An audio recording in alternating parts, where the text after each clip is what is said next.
Hello, hello, and good afternoon, everybody. It is Marissa Friedman, and I hope all of you are doing amazing no matter where you are.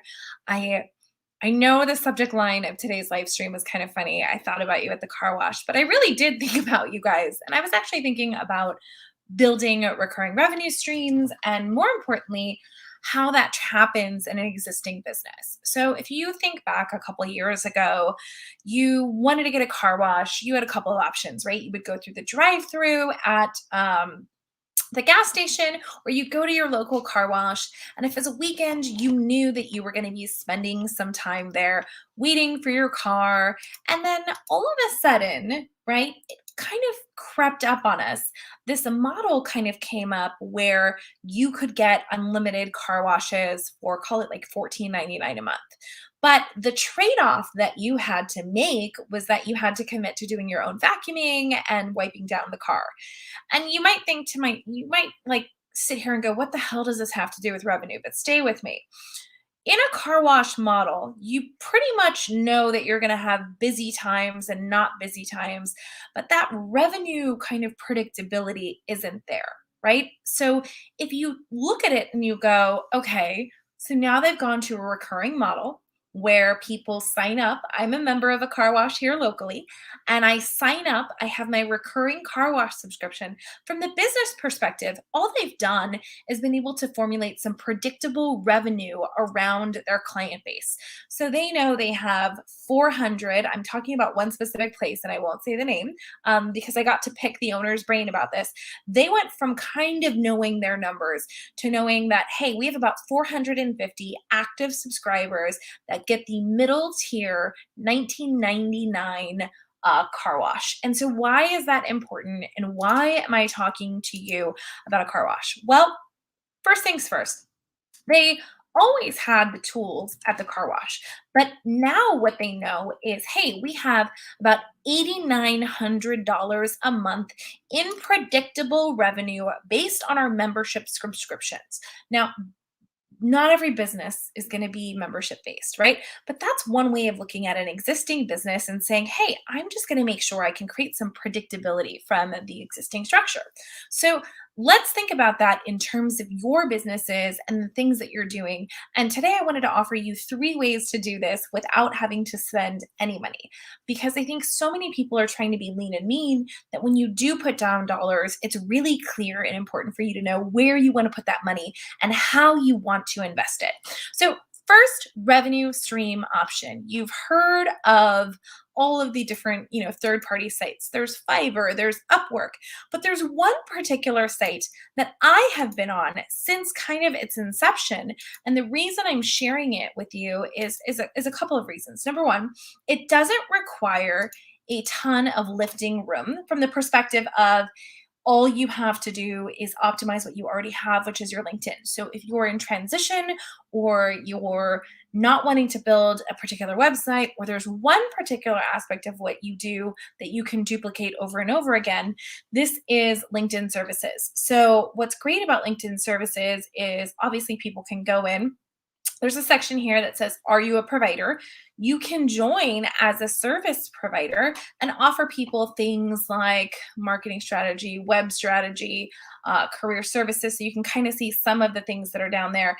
And they have support for just about every industry. So you're looking at finance, operations, all these different tools. Now, why am I telling you this? Well, I'm telling you this because if you're thinking, it's going to cost me a lot of money. Maybe you're just looking for a side hustle and you like writing every once in a while, right? Well, you can go in and you can start to look at what types of writing do I want? Do I want blogging? Do I want content strategy? And again, there are all kinds of different things. Now, why would you even look at doing something like this? Well, what I would tell you is that when you go into a marketplace like this, it's already attached to your LinkedIn profile, which means you don't really have to do any additional heavy lifting in terms of advertising yourself because people can see who you are. And then on the offset, the services page is actually tied in to your LinkedIn account. So if you've already got your LinkedIn account and you want to track some of these things, I'll show you mine. I've cleared out some of the projects because I do not have the permission of those people to show all of the information, but I will kind of show you the window. The service appointments and the projects end up here. You can look at the service requests that you're getting.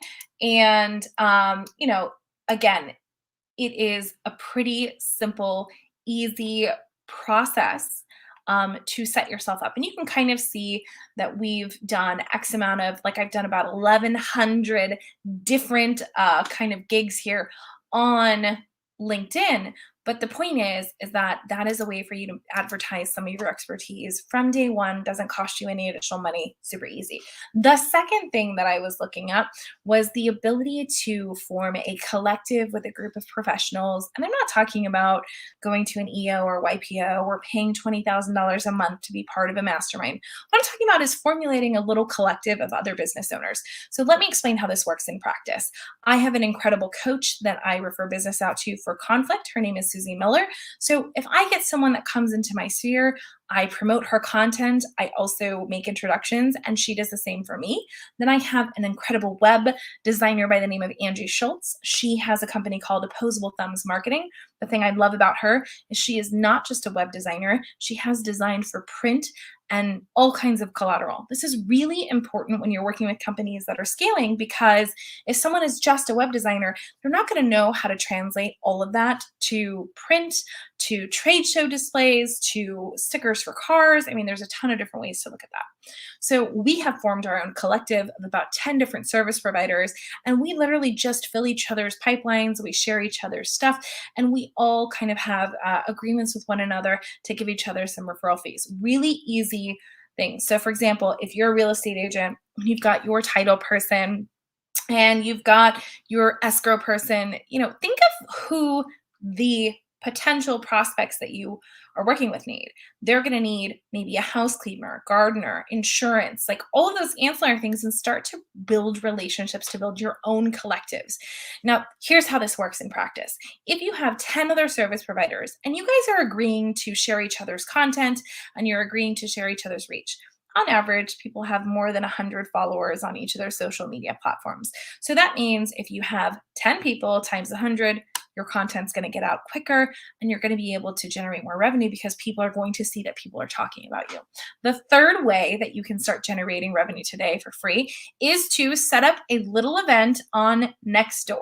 Yes, Nextdoor is one of the most hyper local apps that's out there. People often dismiss it as a social media platform, but here's why I love it. If you are in a service-based industry, if you're a massage, you do haircuts, you're a gardener, you do house cleaning, you do construction, neighbors are talking. They're making recommendations. So if you haven't already, go in there, claim your business page, and offer people an Ask Me Anything. Do an event that's just a Zoom where people can hop, ask a contractor, ask a massage therapist, ask a chiro. These types of Ask Me Anything sessions are so fruitful because people get to know you before they make a purchase. And chances are people on Nextdoor are making recommendations in real time. So again, why am I telling you this? Why am I hopping online to tell you about this? It is because when I sat in that car wash, it was the same building. And in fact, it was less people working. It was only two guys working, right? And one of them is the owner. And I thought about it. They had less labor to work. They increased their revenue. They made it predictable, but it's the same building and the same space. And I think that's where so many of you are in your businesses right now. You have the same business, you're in the same space, but you just need to shift and re-engineer the way that you're doing things. So with that, thank you for letting me jump on today and offer you some cool nuggets for you to implement in your business. Just to recap, first one is LinkedIn services. You can either go on there as a service provider, it's linked directly to your LinkedIn profile, and it is free. Second resource for you, form a collective with other service providers or businesses. Make it small, make it simple, share each other's content, recommend each other, like each other's posts. It's a great way to build an authentic following and connection to generate money for your business. And the third and final way is to get on Nextdoor if you're a hyper local business, because that is where your community is talking. And trust me, they will recommend businesses, but they will also call you out if you are not a good service provider. So it is a great way to see what the pulse of a local community is. And with that, I'll leave you with this. I hope you all have a great day. If you have any questions, reach out, and happy to serve.